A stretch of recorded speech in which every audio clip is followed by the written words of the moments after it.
street is for A2, A3, A5, A6, A7, A8, A10, A13 and A14 substantial. The application is rejected and the advice you apply for bail with the artist two sureties on the 7th of August 2008, that will be on Wednesday. I find the sureties for A1, A4, A9, A11 and A12 substantial.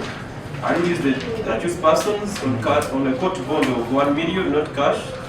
Each of the sureties shall execute a bond of 5 million, not cash.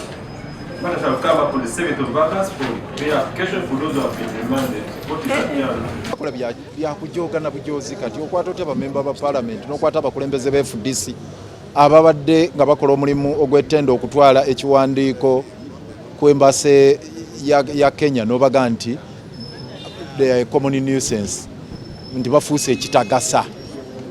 Kwegamba otunuulira eggwanga lyo lyennyini eggwanga lye lifuuse ekitagasa lyaffe lituuse wano n'ojja wano n'oleeta musango ate n'otakoma ku ekyo ne baba mu mabeiro abasinga kubanga abantu baffe 10 balamba tebafunye beiro ku bisango akali awo nti common nuisance kitebabaleesedde emisana ne bubali badde baagala okutandika okuyigga bashuriti n'empapula zero si ne bino nitubikolako mu budde ate okuva obwedda tebatubuulira na musango kigoba baguddeko.